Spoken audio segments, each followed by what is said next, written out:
Welcome to the Stop Over Drinking and Start Living podcast, where high-achieving, goal-oriented rebel women come to learn how to live a vibrant and fulfilling life without requiring alcohol to get through it. No labels, no judgments, no saying you'll never drink again.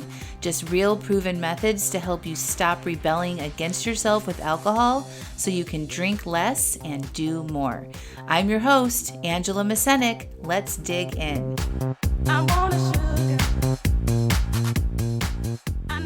Welcome to episode 128, Taking a New Route. Hello, hello, hello. How are you all? Oh my gosh, well, we had an amazing conference this past weekend. 3 days. We had over 150 people registered. It was unbelievably fun for me and for everybody that came. And so if you did come to the conference, thank you, because it wouldn't have been like that without you in the seat and your contributions and you showing up with an open brain and willing to participate and dance and ask questions and volunteer for coaching and be open to thinking about things differently when it comes to your relationship with alcohol. So I'm just honored that I got to do that for y'all. And if you did not join the conference this time, let me just tell you, you need to make sure you're on my email list to get notified of when I'm going to do that again, because that will for sure be happening. I don't know if I'll do one again this year, maybe, because it was so much fun. Like I could totally see myself doing that again in the fall. But you for sure want to know when that is happening so that you can sign up. And even people that watched the replay, so if they didn't make it live, I got so much feedback that it was still super impactful, eye-opening, life-changing, inspiring. It was so good. We had, I think the highlights of the conference were we had a success panel. So I invited 6 of my clients to come on and share their stories about what their relationship with alcohol was like before coaching and the difference in their lives now with their relationship with alcohol. And it was amazing. And they got to answer questions from the audience of those who attended the conference. And I learned new things. People were inspired. They saw themselves in their stories. And I feel like it just injected y'all with hope and inspiration. And it's like, if they can do it, I can too. And which is what I preach all the time. If I can do this and change my relationship with alcohol, you can too, for sure. The other really fun part of the conference was we did a segment on Sunday called Hot Seat Coaching. And Hot Seat Coaching is like speed dating, but I coached for about 10 minutes or so for each person. We got through 9 people and we did a range of topics, and the feedback on that session was amazing. The people observing the coaching, and they resonated with the people getting coached, and it helped them so much. So thank you if you volunteered to get coached and for attending that session live. That was really, really fun. So if you did register for the conference and you weren't able to make it live, I think the number 1 and number 2 things I would recommend you watch first is the success panel and then the hot seat coaching, and then dive into the meat of the conference, which is that thought, feelings, action workshop that we did on Saturday. That will give you the foundation to how to change your relationship with alcohol and kick you off to your journey. So thank you to everybody that came and contributed and showed up. You guys helped make that event super fun. So yay. If you're not on my email list, go to angelamascenik.com and a little pop-up will show up on your screen, and just subscribe to get my top 3 podcasts emailed to you, and then you'll be on my email list and you'll be notified when I have fun things like the conference or a free class or something like that. So yay. So this week I want to talk about taking a new route. And when we think, I was driving the other day, and my husband has this route that he takes from our house into town, and it always just confuses me, because it's like the exact opposite way that I normally take. I'm like, why are you turning here? Why are you turning here? He's like, this is the scenic way. It's actually the same distance. I'm like, And so I'm like, all right. And then I kind of got on board with it, because it did seem a little bit shorter. Instead of going straight down all the way and then taking a right-hand turn, he kind of meanders through sort of like a more rural road that you have to turn a couple times on. And I think it does save a little bit of time. So I'm like, all right, I'm going to try Pete's route. That's my husband's name. I'm going to try Pete's route on the way home. So I'm, driving and in my head and thinking about probably you and, what's going on. And I missed the road. And I was like all the way back into town again. I'm like, grr! Now I have to turn around. This is going to take twice as long. And I ended up not turning around and just like totally going around town and then back out to our house. I'm like, that's annoying. And then, so then I was out probably the next day and I'm like, I'm going to try this again. Again, I missed the freaking turnoff. And this time I caught it a little bit sooner. So I turned around on a side road, backed up in my big minivan and went back. I'm like, ugh. And then a third freaking time, I kid you not, I missed this road. And I'm like, this is my thought on the third time. I am going to figure this out. I am going to learn that I'm going to pay attention. This is the thought. I'm going to pay attention next time. And so on the fourth time, this was probably, a week, between all these trips, I went down the road and I got it right. And I was like, yes, I remembered. I paid attention. And this is the thing. It's the same way to change your relationship with alcohol. I swear to you, hang on with me for a second. So basically, when you change your relationship with alcohol, you are learning a new way. You are figuring out a new route to take. Because the old way, in which so many of us take for years and years and years, is we have this automatic process, right? With alcohol. We have our patterns. You know what they are. After work, probably. At the end of the day. Weekends, Friday nights, vacations, day drinking, whatever it is for you, sports events, boating, whatever your sort of go-to habit is around alcohol, you know what that pattern is. And you don't have to think real hard about pouring that glass of wine or opening a beer or whatever it is you're drinking, right? You just do it. It takes no decision-making power. It takes no consciousness. You're just like, this is what is happening. And you don't even really think about it, right? It's filed. This is what we taught about. I taught a lot about this in the conference, is that habit is filed in the lower part of your brain as an automatic habit, and it doesn't require any thought or energy to make those decisions. It's like brushing our teeth or putting your seatbelt on, right? Or taking the same route in your car to drop the kids off at school or to go to the grocery store. You don't have to look at a map to get there. You don't have to brush your teeth on your calendar. You don't have to, right? Like you don't have to remember to like do these things that we do every day. It's filed as an automatic process in the back of your brain because you've done it so many times. It doesn't require any energy for you to remember to do those things, right? So think about now during the day, what do you do automatically? You get up, pour yourself a cup of coffee in the morning, right? Put your cream and sugar in there, whatever you do. Like, what are some normal processes that you don't even have to think about? It's just what you do. Get dressed in the morning, brush your teeth, take a shower, whatever. Okay, you sit down at your desk at work.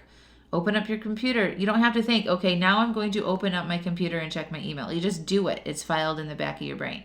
It's the same thing with alcohol, but we didn't get to that automatic way by like not doing it over and over and over again, right? So like when we first started to learn how to brush your teeth, remember? I don't know if you remember this, but your parents probably told you to go brush your teeth every day. They were the ones that had to remind you. We brush our teeth before we go to bed. We wash our hands after we eat, right? Like there's somebody else instructing you to do it. It's not automatic yet. Maybe that automatic behavior didn't happen until you graduated college, right? Like now for me, since I don't drink anymore, I wash my face every night before I go to bed. I put on I use Beauty Counter products. I love them. And I put on like this lovely skincare routine and I take care of myself. That's just part of my routine now. When I was drinking every night, I did not do that. I went to bed full on makeup and never brushed my teeth. I'd wake up with like mascara under my eyes every day. I'm like, I don't need to do that. My skin's fine. Like I never did it. And then when I first started doing that, because I actually cared about myself more when I wasn't drinking, I had to remember, this is what I'm doing. I'm washing my face. I'm putting on my moisturizers. I'm brushing my teeth, right? And now I just do it. And I feel off if I don't do it. Okay, so now it's an automatic thing. I don't have to think about it. It's just what I do. Are you guys following me? So learning how to make a new habit and one in which you don't have to think about it anymore, like not drinking every time you have a thought about it, right? That's something new that you're trying to do. It's going to take a lot of conscious effort for you to do that. So with the example of me driving down the road and missing my turn over and over again, I had to fail. I had to miss that road those times in order for me to learn and to wake up and pay attention to my directions, right? I had to be conscious. I couldn't just learn it unconsciously, right? So it took me telling myself, I need to pay attention. Okay, I need to be awake and like looking for the road. Okay, so this is the same thing that you want to do with over drinking. You want to stop over drinking, right? But unless you become conscious of the feelings that you need to navigate to make permanent changes with your relationship with alcohol, and you become conscious of what you think about yourself not drinking or what you think about your relationship with alcohol, your brain's going to want to do the automatic thing, which is to drink. And then you're going to get frustrated, just like I did with missing that turn, that you're not making the changes that you actually want to make. Are you guys following me? So the way to make those changes is we have to pull this stuff to the conscious level. We have to dive in and look at what we are thinking. We have to look at how we are feeling, because those two things, the thoughts and the feelings, are like a team. It's a combination that drives our behavior.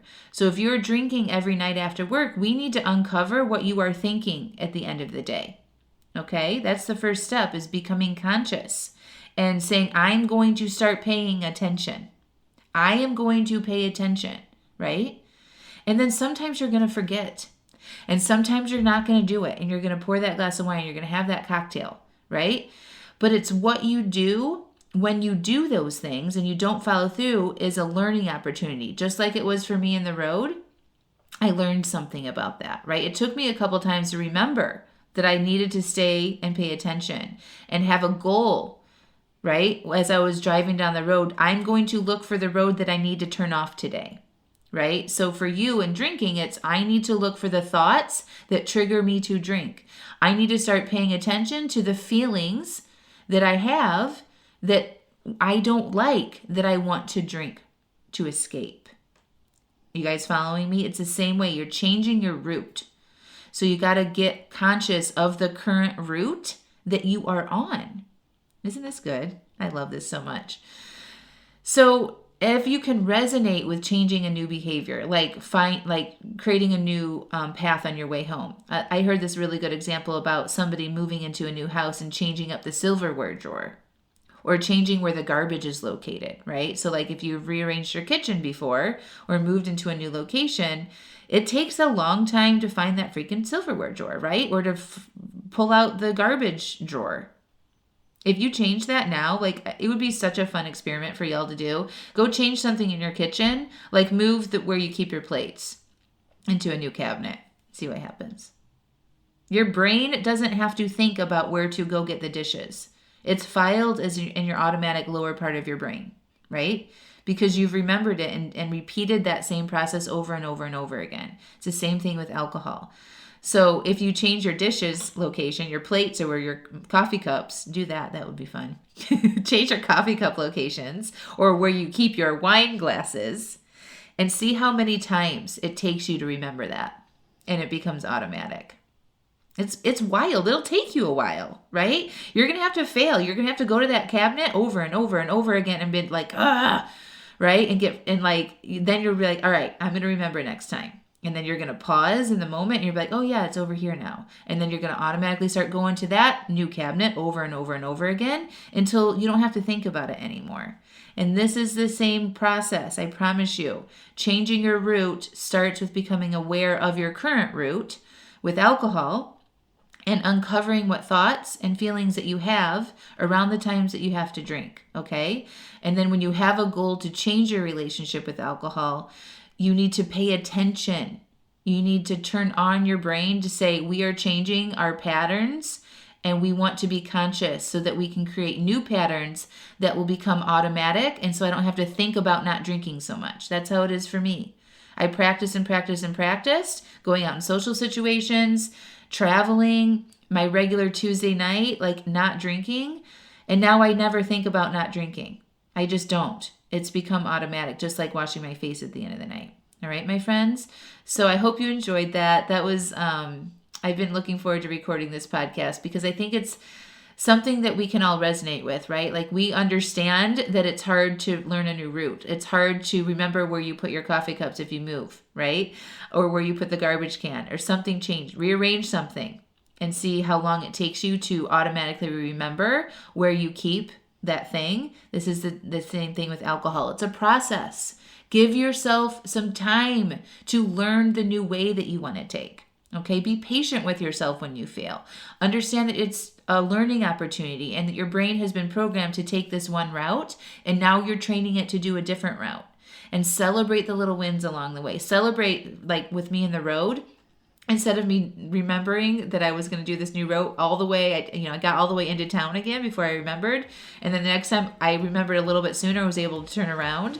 Maybe that's like your relationship with alcohol. Maybe you were able to work through your urges and uncover your thinking, and then you ended up drinking an hour later, but you got so much more conscious and aware. That's a huge win, and you want to celebrate that.